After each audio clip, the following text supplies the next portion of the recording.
The morning Catherine announced her solo journey of self-discovery, I knew our marriage had entered its final act.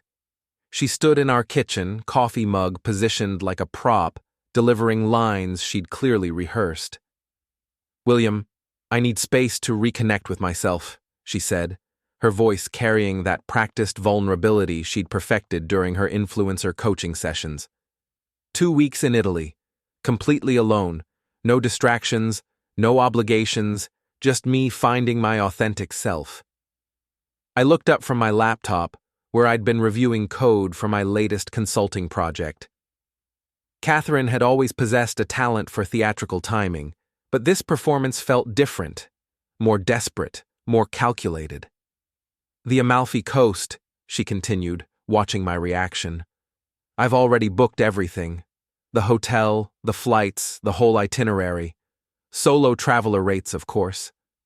Solo traveler rates. The phrase hung in the air like smoke from a house fire you haven't noticed yet.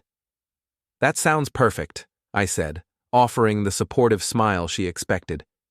"You deserve this. We both know how hard you've been working on your personal brand." Her shoulders relaxed slightly. Catherine had anticipated resistance, maybe even jealousy. My immediate acceptance clearly disrupted her script. "You're not upset?" she asked, genuine surprise creeping into her voice.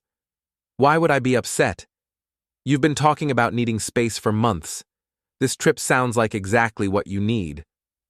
What I didn't mention was that Catherine had been talking about needing space while simultaneously increasing her gym sessions with that personal trainer, Gregory Thornton. The same Gregory who posted spiritual quotes on Instagram between shirtless workout videos and whose Tesla had been parked 3 blocks from our house twice last week. "I'll miss you," she said, but her eyes were already distant, calculating logistics I wasn't supposed to know about. "I'll miss you too," I replied, and meant it. I would miss the woman I'd married 5 years ago before her personal coaching business became an excuse for constant self-absorption, before every conversation became an opportunity for her to practice her therapeutic vocabulary. Catherine spent the next hour showing me her itinerary on her phone, pointing out restaurants she planned to visit alone, hiking trails she'd explore solo, museums she'd contemplate in solitude. Each location sounded carefully chosen for its romantic potential, though she described them with the enthusiasm of someone planning a meditation retreat. "The Hotel Bellevue Cyrene," she said, scrolling through photos. "It has the most amazing terraces overlooking the coast. Perfect for morning yoga and evening reflection. Perfect for romantic dinners with companions who weren't supposed to exist." The reviews mention their couple's spa packages, I observed casually. "Oh, I won't be doing any spa treatments," she said quickly. "This trip is about inner work, not pampering." Inner work. Catherine's new favorite phrase, borrowed from the self-help books that had replaced actual conversation in our relationship. Everything was inner work now. Her late nights were inner work. Her secretive phone calls were inner work. Her sudden interest in expensive lingerie was apparently inner work too. "When do you leave?" I asked. "Thursday morning, early flight." 3 days, enough time to implement the protocols I'd been developing since I first noticed Gregory's Tesla. Catherine disappeared upstairs to begin packing, leaving me alone with my laptop and the growing certainty that her solo journey would be anything but solitary. I opened a new browser window and began making my own preparations. The first call went to Mick O'Brien, my best friend since college, and currently one of the most thorough private investigators in New England. Mick had transitioned from police work to private investigation after a departmental restructuring left him disillusioned with bureaucracy, but not with finding truth.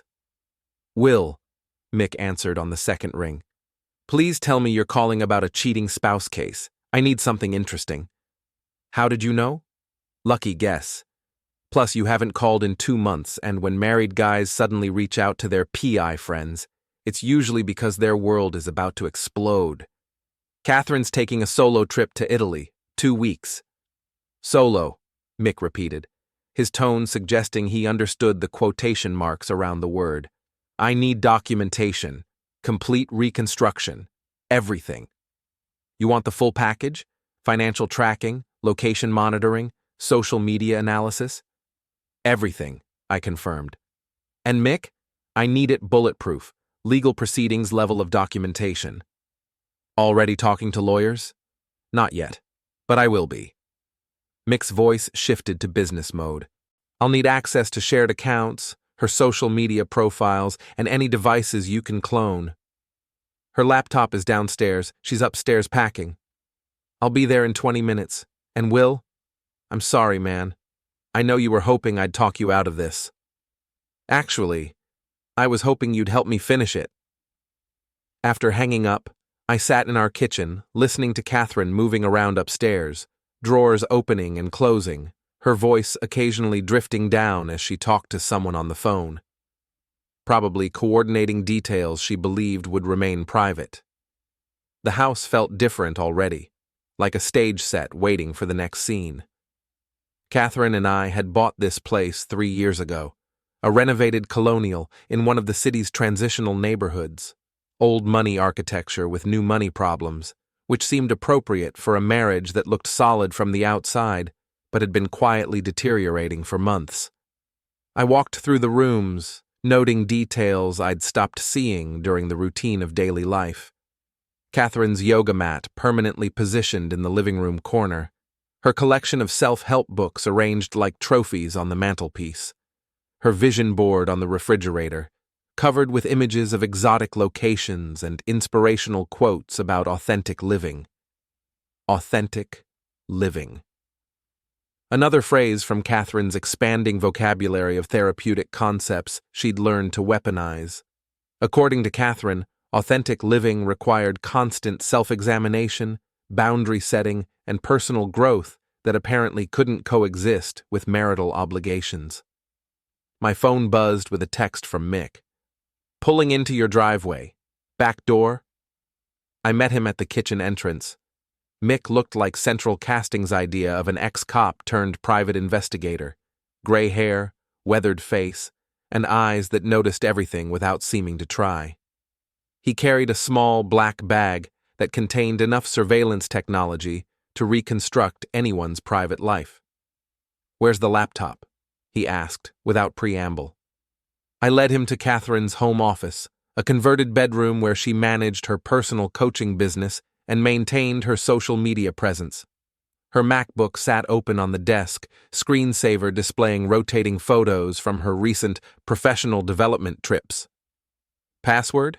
Mick asked, pulling a device from his bag. Try Authentic Self 2023, I suggested. Mick typed, and the screen unlocked immediately.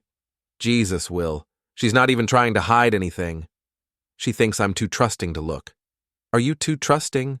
I was, until last month when I noticed her location services showing her at Gregory Thornton's apartment complex during her supposed yoga classes. Mick's fingers moved quickly across the keyboard, installing software I couldn't identify. Gregory Thornton, personal trainer, spiritual life coach / fitness influencer, drives a red Tesla, posts shirtless meditation videos, and apparently specializes in helping married women discover their authentic selves. Through adultery? Through whatever they're willing to pay for. Mick worked silently for several minutes, occasionally glancing toward the ceiling where Catherine's footsteps continued moving between rooms. Finally, he unplugged his device and closed the laptop. Done. I've cloned everything. Emails, messages, browser history, location data, financial apps. Plus, I've installed monitoring software that'll track her activity in real time. Legal? She's your wife. It's a shared device in your home, and you're not planning to use this for harassment or stalking. You're documenting potential adultery for divorce proceedings, completely legal. What about her phone? Harder, but not impossible. I'll need physical access for about 3 minutes. She charges it on the kitchen counter every night. Perfect. I'll come back tonight after she goes to sleep. Mick packed his equipment and headed toward the door, then paused. Will, you sure about this? Once we start documenting, there's no going back to pretending you don't know. I stopped pretending last week when she told me she needed to attend a weekend wellness retreat that turned out to be a romantic getaway to the Berkshires. Her Instagram stories showed hotel room service for two and couples massage appointments. She posted evidence of her affair? She posted everything except his face, but Gregory posted the same sunset from the same location at the same time. They're not exactly criminal masterminds. Mick shook his head. Amateur hour. Makes my job easier, but damn, Will. She's really not trying to hide this. She thinks I'm too focused on work to notice, and until recently, she was right. After Mick left, I returned to my laptop and began researching divorce attorneys. Catherine's voice drifted down from upstairs, animated and happy, in a way I hadn't heard in months. She was talking to someone about restaurant reservations and travel logistics, her tone suggesting intimate familiarity with her conversation partner. No, Thursday evening would be perfect, she said. My flight lands at 3, so I'll be at the hotel by 6. We can have dinner at that place you mentioned. We. The word she'd carefully avoided during her kitchen performance. I opened a new document and began taking notes. Timestamps, overheard conversations, behavioral observations. If Catherine wanted to play games with evidence, I'd show her what real documentation looked like. Thursday morning arrived with the artificial cheerfulness Catherine always projected during significant deceptions. She moved through her departure routine with theatrical efficiency, checking and rechecking her luggage while providing unnecessary details about her itinerary. I'll call you when I land, she said, kissing my cheek with the mechanical affection of someone fulfilling contractual obligations. Have an amazing trip, I replied. Find everything you're looking for. I will, she said, and for the first time in months, Catherine sounded completely certain about something. I drove her to the airport, maintaining the supportive husband performance while she chattered about her excitement for solo exploration. At the departure gate, she hugged me with genuine emotion that almost made me question my suspicions. Almost. I love you, she said, tears forming in her eyes. I love you too, I replied, and realized I was saying goodbye to more than just a 2-week trip. Catherine disappeared through security, wheeling her luggage toward a journey that would end our marriage even if she didn't know it yet. I drove home, called in sick to my consulting client, and prepared to spend the next 2 weeks documenting the evidence that would finalize our divorce before Catherine returned from her solo adventure. By Thursday evening, Mick had transformed my home office into a surveillance center that would have impressed the FBI. Multiple monitors displayed Catherine's digital footprint in real time. Location tracking, financial transactions, social media activity, and communication logs. She landed 20 minutes ago, Mick announced, pointing to a map showing Catherine's phone location at Naples International Airport. Flight was on time, and she's already texted someone about arrival. Gregory? Different number. Female contact saved as L. Yoga, probably coordinating the cover story. Mick had identified Catherine's accomplice network within hours of beginning surveillance. Lila Foster ran a local yoga studio and served as Catherine's primary alibi provider. Vera Lim managed social media for several local influencers and apparently helped Catherine craft her authentic solo traveler narrative. Here's the interesting part, Mick continued, opening another window. Gregory Thornton's flight landed 30 minutes before hers. Same airport, different airline. They coordinated separate bookings? Amateur operational security. They think separate flights provide plausible deniability, but they're staying at the same hotel, booked the same restaurants, and their location data will overlap for the entire trip. I studied the financial tracking display, watching charges appear in real time as Catherine began spending money in Italy. Airport transportation, hotel check-in, dinner reservations for two, despite her solo traveler claims. She's not even trying to hide the evidence, I observed. She's hiding it from you, not from technology. Catherine thinks you trust her enough not to investigate, and she's probably right about most husbands. Most husbands don't have PI best friends. Most husbands also don't think systematically about documentation and legal proceedings. Mick was right. My background in systems analysis had trained me to approach problems methodically, gathering data before drawing conclusions.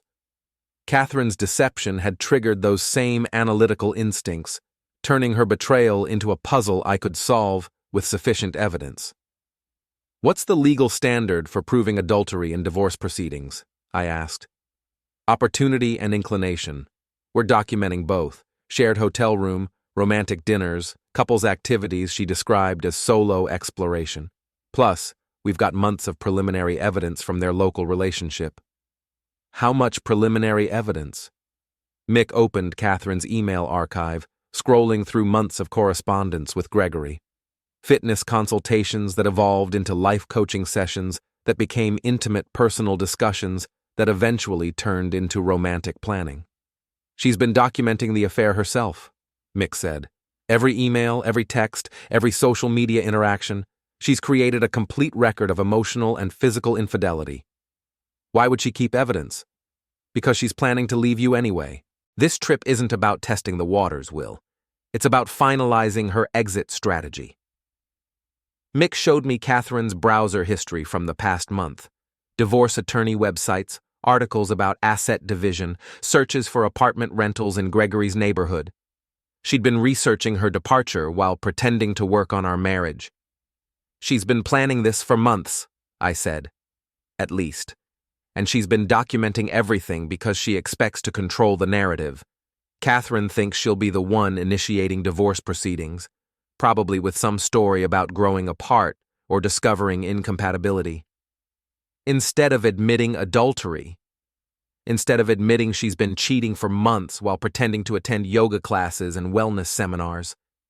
My phone buzzed with a text from Catherine. Landed safely. Hotel is beautiful. Missing you already. I showed the message to Mick, who pulled up the real-time location data showing Catherine's phone at a restaurant 3 miles from her hotel. She's at dinner, he said. Table for 2, reservation under Thornton's name. Should I respond to her text? Play the supportive husband. Keep her thinking you're completely oblivious. I typed back, so glad you arrived safely. Enjoy your first night. Love you. Catherine's response came immediately. Love you too. Going to bed early tonight. Long day of travel. Mick's monitoring software showed Catherine's phone remaining at the restaurant for another 2 hours, then moving to Gregory's hotel room, where it stayed until morning. She's not even maintaining basic operational security, Mick observed. Either she's incredibly arrogant or incredibly stupid. Probably both. Catherine's been getting away with small deceptions for so long that she thinks she's smarter than she actually is. What kind of small deceptions? I thought about the past year of our marriage, recognizing patterns I'd previously attributed to Catherine's busy schedule and personal growth focus. Yoga classes that ran late because of traffic that didn't exist. Wellness seminars that happened on weekends when she needed space to think. Professional development workshops that required overnight stays in cities where Gregory happened to be traveling. How long has this been going on? At least 6 months of obvious lies. Probably longer for the emotional affair. Mick leaned back in his chair, studying the data displays with professional detachment. Will, I need to ask you something, and I want an honest answer. What's your endgame here?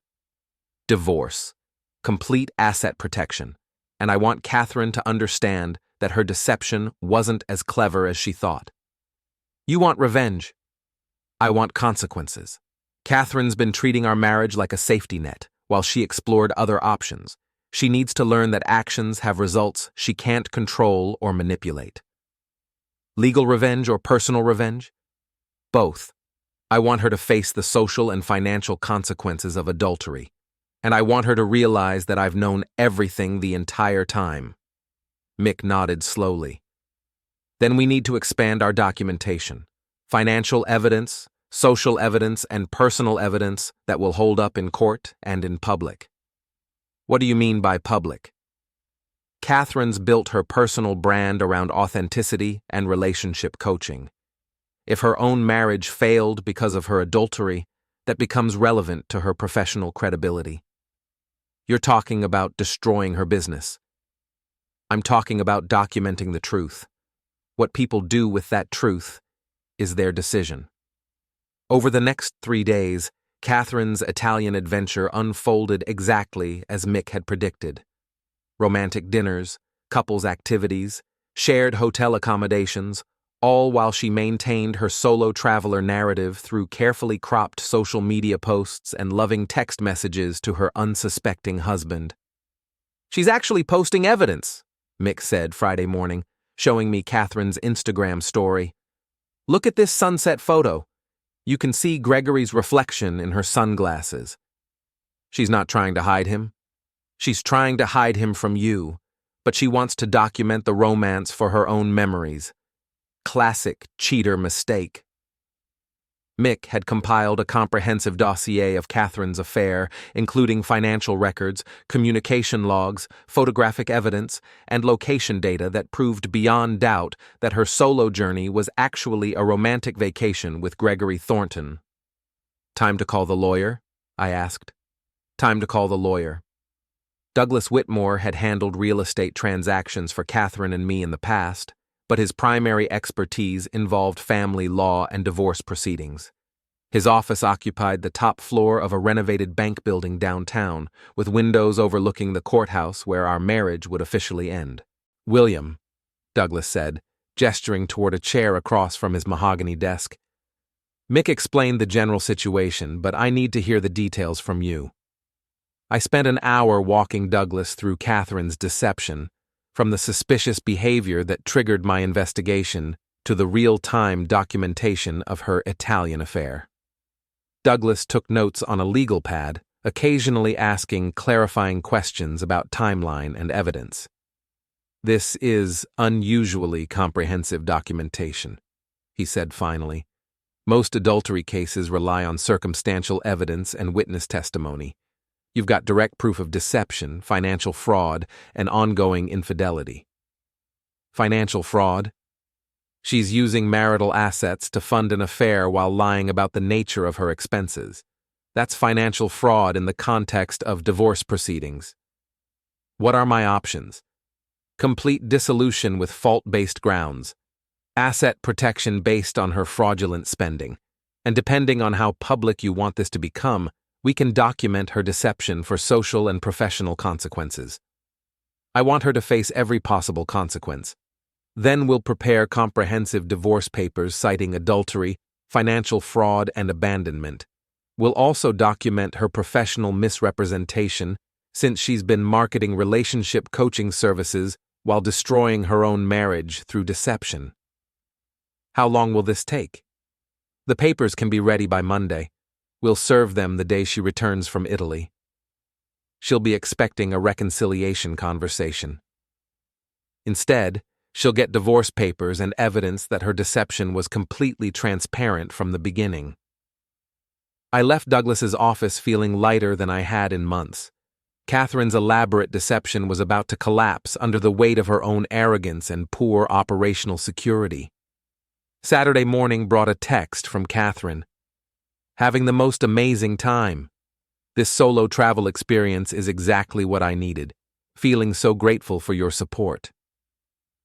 According to Mick's tracking, Catherine had sent that message from Gregory's hotel room after spending the night there for the 3rd consecutive time. "She's really committed to this performance," Mick observed. "She thinks she's controlling the narrative. She is controlling the narrative, just not the way she intended." By Sunday, we had accumulated enough evidence to support multiple divorce proceedings. Catherine's affair was documented through financial records, location data, photographic evidence, and her own digital communications. Her deception was so thorough and so poorly concealed that proving adultery would be trivial. "One more week," I said, watching Catherine's location move between romantic restaurants and scenic overlooks she was supposedly exploring alone. "One more week," Mick agreed. And then Catherine learns that her solo journey of self-discovery became the evidence that ended her marriage. Catherine's return flight landed on schedule Thursday afternoon, completing 2 weeks of documented adultery disguised as solo spiritual exploration. I waited in our kitchen, divorce papers signed and ready for delivery, watching her location move from the airport toward our house. She'd been texting throughout her journey home, maintaining the loving wife performance even as her plane crossed back into American airspace. Can't wait to see you. Have so much to share about my journey. Landing soon. Thank you for being so supportive. This trip changed everything for me. Almost home. Love you so much. Each message appeared on my phone, while Mick's monitoring software showed the reality behind Catherine's words. Her travel companion Gregory had taken a different flight, landing 3 hours earlier and returning to his apartment across town. They'd maintained their operational security right up until the end, believing their separate arrivals would preserve the illusion of Catherine's solo adventure. She's pulling into the driveway, Mick announced from his position at the living room window. I closed my laptop and prepared for Catherine's performance. She'd spent 2 weeks rehearsing this moment, planning her entrance and the conversation that would follow. Catherine expected to find her husband eager for reunion, ready to hear about her journey of self-discovery, prepared to discuss their relationship's future based on her newfound clarity about her needs. Instead, she would discover that her entire deception had been transparent from the beginning. The front door opened with Catherine's characteristic dramatic flair. She entered carrying her luggage and the glowing confidence of someone who believed her plan had succeeded perfectly. "Will," she called, setting down her bags and moving toward the kitchen where I waited. Catherine looked genuinely radiant, her face carrying the satisfaction of 2 weeks spent with her lover, while her husband remained obliviously supportive. She'd returned from Italy with the kind of happiness that comes from believing you've successfully manipulated everyone around you. "I missed you so much," she said, embracing me with theatrical emotion. "But this trip was exactly what I needed. I have so much clarity now." "I'm glad," I replied, returning her hug with the same mechanical affection she'd been giving me for months. "Did you find what you were looking for?" "I did. I really did." Catherine stepped back, studying my face for signs of the emotional dependence she'd been counting on. "Can we talk? I have so much to share with you." "Of course. But first, I have something to share with you." Catherine's smile faltered slightly. This wasn't following her script. "What do you mean?" I walked to the counter, where Douglas Whitmore's envelope waited next to Catherine's charging station, the same location where Mick had cloned her phone 2 weeks earlier. "I mean, I already signed the divorce papers this morning." Catherine's face went completely blank, her expression freezing as my words registered. She stood motionless in our kitchen, luggage still scattered around her feet, her mouth slightly open as she processed what I'd said. "What?"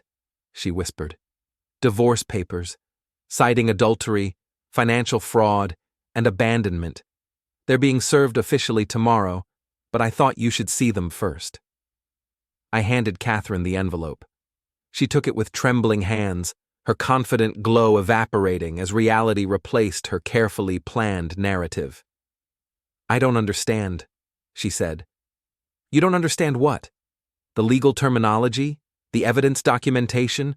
Or the fact that I've known about Gregory Thornton since before you left for your solo trip to Italy?" Catherine's face went white. She opened the envelope with mechanical movements, scanning the legal documents that detailed 2 weeks of documented adultery, along with months of preliminary deception. "How did you—" she began, then stopped. "How did I know?"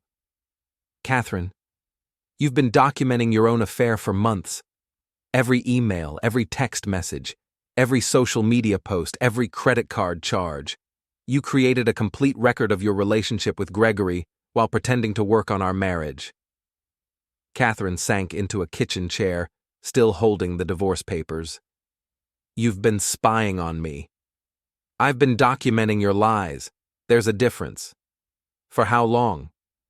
Since I noticed Gregory's Tesla parked near our house during your yoga classes.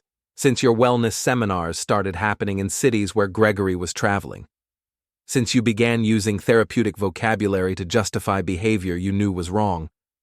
Catherine's hands shook as she continued reading the divorce documentation.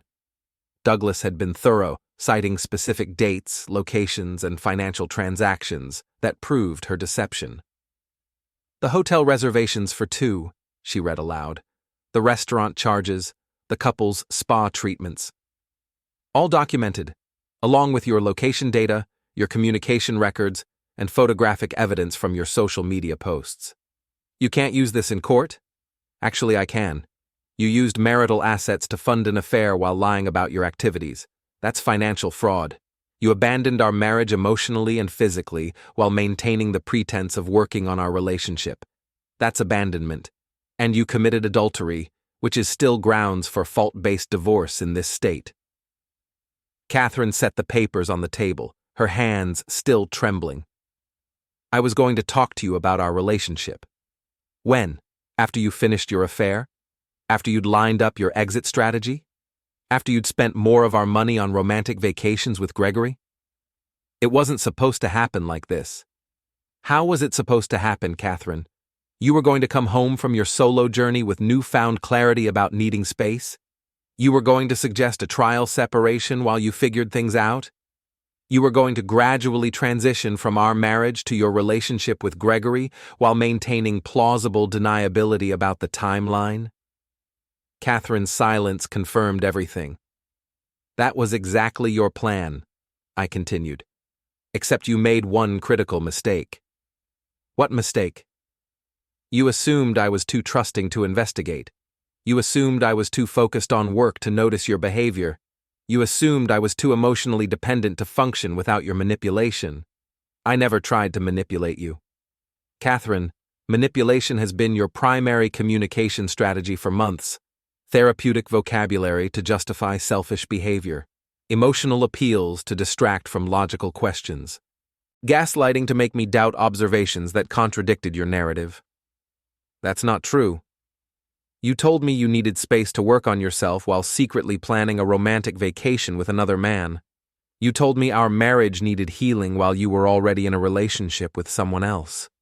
You told me you loved me while spending our money on activities with Gregory. Catherine started crying, but her tears felt performative rather than genuine. I do love you, Will. This whole thing with Gregory just happened. I didn't plan it. You didn't plan 6 months of secret communication.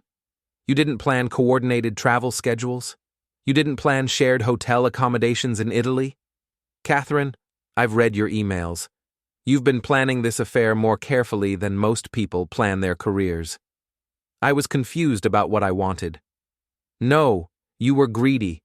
You wanted the security of our marriage and the excitement of an affair. You wanted me to provide financial stability while Gregory provided romance. You wanted to keep all your options open until you decided which situation offered better long-term prospects. Catherine's crying intensified, but I felt no sympathy for her distress. She was mourning the collapse of her deception, not the end of our marriage. What happens now? She asked. Now you face the consequences of your choices. Legal consequences, financial consequences, and social consequences. Social consequences? Catherine, you've built a personal brand around relationship authenticity while secretly destroying your own marriage through deception. That's relevant to your professional credibility. You're going to ruin my business? I'm going to document the truth. What your clients do with that information is their decision. Catherine stood up abruptly, her sadness replaced by anger. You can't do this to me, Will. I made mistakes, but I don't deserve to have my entire life destroyed. You made choices, Catherine. Deliberate, calculated, sustained choices over months of deception. And you made those choices while assuming I would never discover the truth. I'll fight this. I'll contest the divorce. With what evidence? Your own communication records? Your own financial transactions? Your own social media posts? Catherine, you documented your own adultery so thoroughly that fighting this divorce would be like arguing with a photograph. Catherine grabbed her purse and headed toward the door. "Where are you going?" I asked. "To get legal advice." "Good idea. Make sure your attorney explains how fault-based divorce works in adultery cases. And Catherine? Make sure they explain what happens when one spouse uses marital assets to fund an affair." She paused at the door, turning back to face me. "I never meant to hurt you." "Yes, you did. You meant to hurt me in a way that you could control and manipulate. You meant to hurt me gradually, through gaslighting and emotional manipulation, until I accepted responsibility for the failure of our marriage. You meant to hurt me while maintaining your image as the victim of an unfulfilling relationship. That's not true. Catherine, everything about your behavior for the past 6 months has been designed to hurt me while protecting yourself. The only thing you didn't mean was for me to discover the truth before you were ready to reveal it on your terms." Catherine left without another word, her confident return performance having collapsed completely within 30 minutes of walking through our door. I called Mick to report the successful delivery of divorce papers. "How did she take it?" he asked. "Exactly as predicted. Shock, denial, anger, and threats to contest proceedings she can't possibly win." "Where is she now?" "Probably calling Gregory to report that her plan failed, then calling a lawyer to explore options that don't exist." "What's your next move?" "I wait for her to realize that fighting this divorce will only create more public documentation of her deception. Eventually, she'll accept a settlement that protects my assets and dissolves our marriage with minimal additional drama." "And if she doesn't accept a reasonable settlement?" "Then we proceed to court with enough evidence to support multiple fault-based claims, and Catherine's affair becomes part of the public record. Either way, you win." Either way, Catherine faces the consequences of choices she made while assuming she could control and manipulate the outcome indefinitely. That evening, I sat in our kitchen reviewing the divorce papers one final time. Catherine's 2-week solo journey of self-discovery had indeed changed everything, just not in the way she'd intended. She'd returned from Italy expecting to control the narrative of our marriage's end. Instead, she'd discovered that her deception had been completely transparent from the beginning, and that her husband had been documenting evidence while she was creating it. Catherine had found exactly what she was looking for during her solo trip. Unfortunately for her, I'd found it too.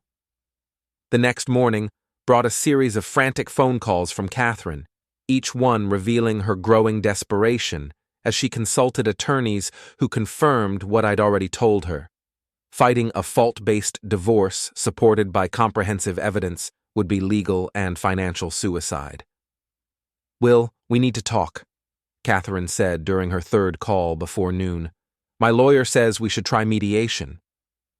"Your lawyer says you should try mediation because you have no viable defense against adultery charges supported by 6 months of documented evidence. Can we meet somewhere neutral?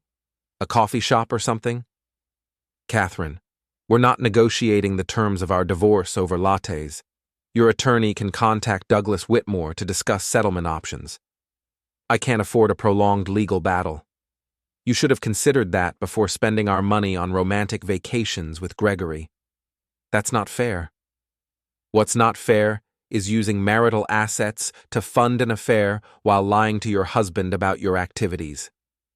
Catherine's calls continued throughout the day, each conversation revealing new aspects of her crumbling situation. Gregory had apparently become less available once he learned that their affair had been completely documented. Her business partners were asking questions about her recent travel expenses. Her social media followers were beginning to notice inconsistencies in her authentic solo traveler narrative.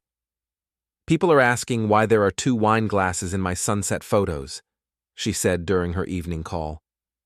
"Maybe you should have been more careful about documenting your deception. Will, please, can't we work this out privately?" "We are working this out privately, through our attorneys, as adults who understand that actions have consequences. I'll do anything to fix this." "Catherine, you can't fix 6 months of calculated deception with one conversation. You made deliberate choices over an extended period while assuming you could control the outcome indefinitely.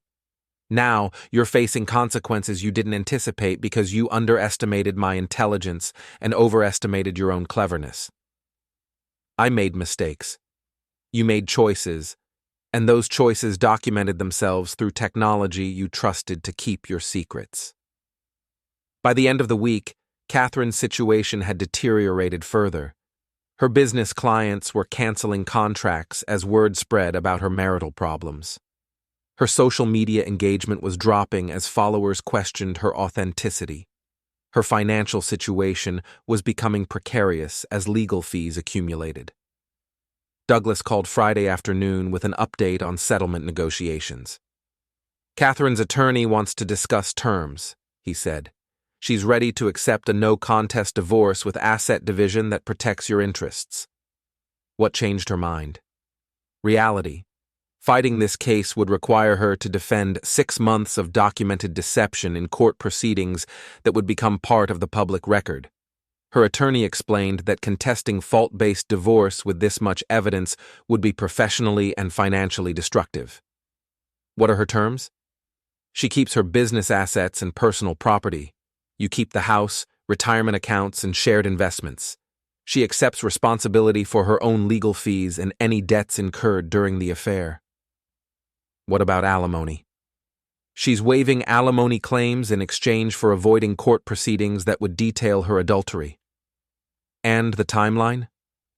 60 days from filing to finalization. Clean break, minimal drama, complete dissolution. She's accepting those terms? She doesn't have realistic alternatives. Catherine's attorney made it clear that fighting this divorce would result in more public documentation of her deception without changing the legal outcome. I agreed to the settlement terms, recognizing that Catherine had finally grasped the reality of her situation. Her elaborate deception had collapsed completely, leaving her with no choice but to accept consequences she'd never anticipated. That weekend, I began the process of reclaiming my life from the wreckage of Catherine's manipulation.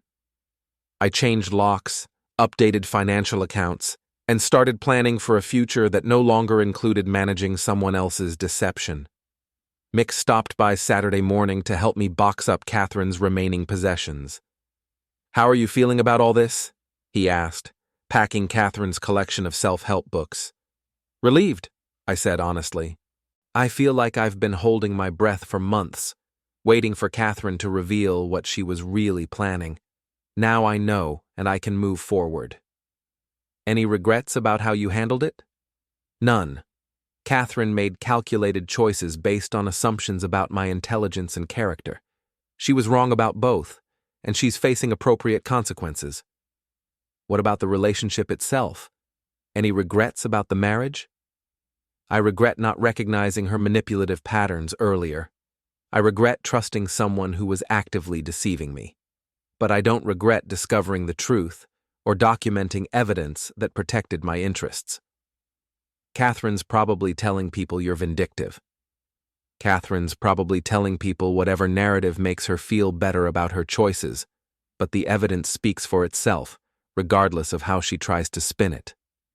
Speaking of evidence, what do you want me to do with all the surveillance data? Keep it until the divorce is finalized. After that, delete everything except what's required for legal records. You're not planning to use it for ongoing revenge. Mick, the evidence served its purpose. Catherine's facing legal, financial, and social consequences for her deception. Additional revenge would be unnecessary and potentially counterproductive. You're taking the high road. I'm taking the smart road. Catherine destroyed her own credibility through documented choices. I don't need to add anything to that. Sunday evening, Catherine called one final time before the divorce proceedings moved to purely legal communication. "Will, I want you to know that I'm sorry," she said.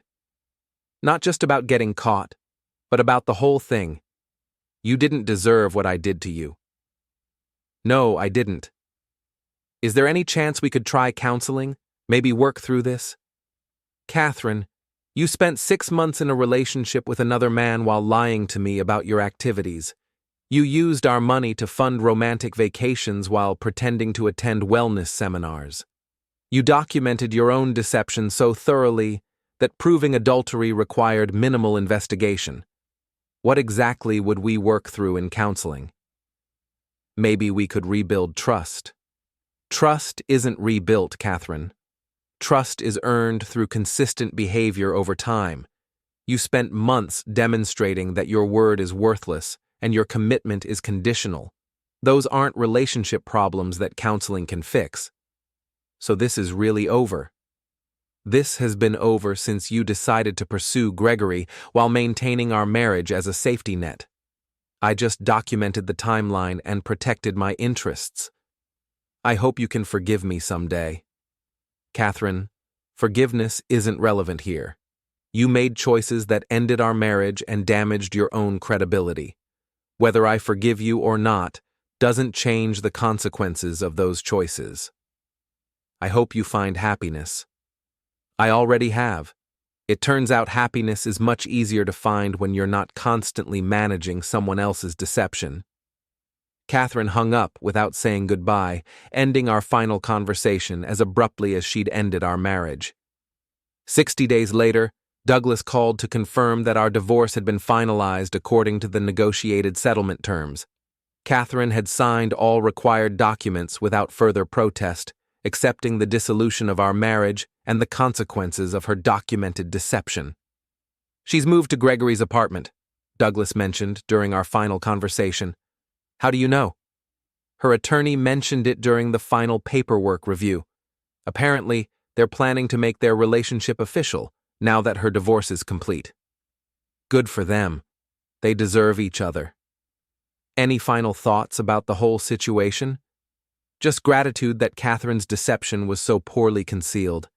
If she'd been smarter about operational security, I might have spent years managing her manipulation instead of 60 days documenting evidence. She underestimated you. She underestimated the consequences of her own choices. I just made sure those consequences were documented and legally enforceable. That evening, I sat in my kitchen reviewing the final divorce decree that officially ended my marriage to Catherine. The document was surprisingly brief, reducing 6 months of deception and 2 weeks of documented adultery to a few pages of legal terminology. But the brevity was appropriate. Catherine's elaborate deception had always been simpler than she'd made it appear. She'd wanted the security of marriage and the excitement of an affair, assuming she could manage both indefinitely through manipulation and lies. Instead, she'd discovered that actions have consequences. Deception creates evidence, and underestimating your spouse's intelligence can be a costly mistake. Catherine had returned from her solo journey of self-discovery, expecting to control the narrative of our marriage's end. Instead, she'd found divorce papers waiting and learned that her deception had been completely transparent from the beginning. She'd found exactly what she was looking for during her trip to Italy. Unfortunately for her, I'd found it first. The divorce was final, my assets were protected, and Catherine was facing the social and professional consequences of choices she'd made while assuming she could manipulate the outcome indefinitely. Justice, it turned out, was sometimes as simple as letting people face the documented consequences of their own documented choices. And sometimes, the most effective revenge was simply allowing the truth to speak for itself.